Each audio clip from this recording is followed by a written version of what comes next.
Olá, minha amiga, meu amigo, hora do nosso encontro neste 2 de setembro. Setembro começou e já ultrapassamos 10 milhões de seguidores, de companheiros de caminhada. 3 milhões e 100 mil aqui no YouTube. Já passamos de 4 milhões e 600 no X. Estamos passando longe de 2 milhões e 300 no Instagram e a soma de tudo dá mais de 10 milhões. Eu estou em boa companhia, muito obrigado. Hoje eu vou começar falando de uma grande mulher e de um grande jornalista. Os dois já não estão com a gente. Esta grande mulher, num dia como hoje, 2 de setembro de 1822, tornou o Brasil independente. Sim, foi uma mulher. Ela, Leopoldina, filha do imperador do Sacro Império Romano, imperador Francisco II, depois ficou imperador do Império Austro-Húngaro, Francisco I, e da princesa da dinastia de Bourbon, de Nápoles e Sicília. Uma linhagem em que o avô dela, Leopoldo II, costumava dizer que as crianças têm que ser educadas em princípios humanistas para terem compaixão, saberem levar felicidade ao povo. O que mais que ele dizia? Que é uma boa fórmula, né? E ter humanidade. Eu acho que compaixão está faltando para o judiciário brasileiro ou para o Supremo, né? Mas, enfim, já se falava nisso há muito tempo, desde os romanos, direito romano, que eu insisto aqui, gratia et justitia. Ela era uma arquiduquesa. Ela falava latim, alemão, francês, italiano, depois inglês e português. Educada em todas as ciências. Ela chegou ao Brasil, ao Rio de Janeiro, aos 20 anos, já estava casada por procuração com Pedro. Leopoldina. Pedro viajou para Santos e ela assumiu o Reino Unido a Portugal. Brasil. João fez o Brasil um Reino Unido. Ela assumiu, então, a regência, se tornou a princesa regente, enquanto o príncipe estava viajando, Pedro. Ela e José Bonifácio reuniram o Conselho de Estado e decretaram a separação de Portugal no dia 2 de setembro de 1822. Será que a história foi muito machista e pôs isso no Pedro? Aí ela decretou e mandou entregar o decreto para o Pedro. E mandou uma cartinha dizendo, olha aí, Pedro, o Brasil é um vulcão.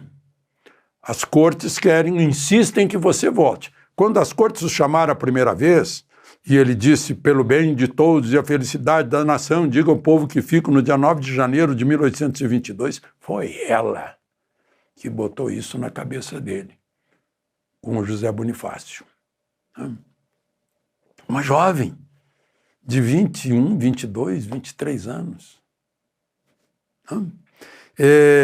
Aí mandou entregar uma carta. O pomo está maduro, colhe-o já. Me mandou aqui, olha, eu já colhi, na verdade. Aí conta-se que Pedro, quando recebeu a carta, mandou os soldados arrancarem as cores de Portugal e teria gritado independência ou morte.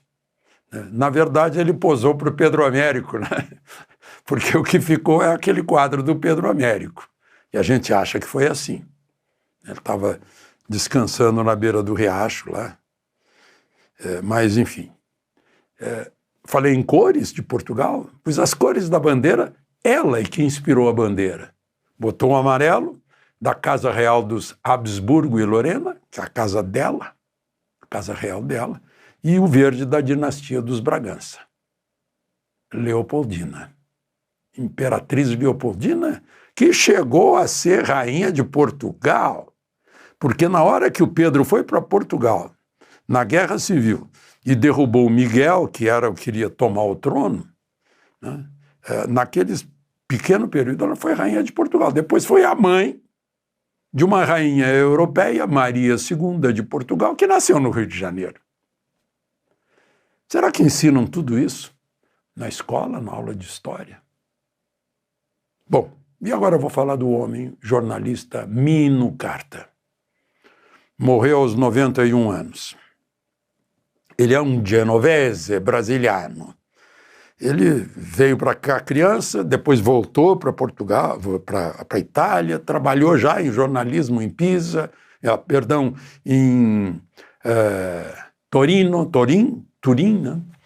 E depois veio definitivamente para o Brasil. Ele fundou uma revista que fazia falta aqui, porque eu era obrigado a comprar lá no início dos anos 60, por aí, o Popular Mechanics, Mecânica Popular, traduzido acá por Brasil, porque eu sempre gostei de automóvel. Até que surgiu a Quatro Rodas, inspirado na Quattro Ruote, lá da Itália, Mino Carta. Veja, também Mino Carta, né? Dirigiu a Veja por um tempo, depois dirigiu a Isto É. Quando ele estava na Isto É, e o ministro da Comunicação me tirou da Secretaria de Imprensa da Presidência da República, as palavras do Mino escritas na Isto É foram um grande consolo. Não esqueço até hoje, né? As palavras que ele dirigiu a mim, até nem merecidas, mas o Mino exagerou. Dizem que Golbery foi quem projetou o Lula. Não, Mino Carta. O Mino fez uma entrevista grande em 78 na Isto É com o Lula e ficou impressionado pelo Lula. Foi ele que levou o Lula para o comício das diretas já no Anhangabaú. Mas ele queria que Golbery recebesse o Lula e que investisse no Lula como um grande líder popular. Muitas vezes, ele adorava conversar com o Golbery gostava muito de conversar com dois jornalistas italianos, né? O Hélio Gaspari e para quem ele deu documentos importantes, que aí ele pôde escrever sobre o governo militar, e o Mino Carta. Ele adorava conversar com o Mino Carta, que tinha por Golbery o mesmo encanto que o Glauber Rocha tinha, né? Mas tentou convencer Golbery e o Golbery não entrou nessa. A história está grande, né? Mas, enfim, um homem... O Lula certamente agradece a Mino Carta. Foi lá, foi ao velório. Lula foi ao velório, compareceu ao velório de Mino Carta. Bom, hoje eu me alonguei, né? Mas eram questões importantes. Lembre-se de se inscrever e, ao final, de deixar o gostei ou não gostei, e vamos aos assuntos políticos de hoje.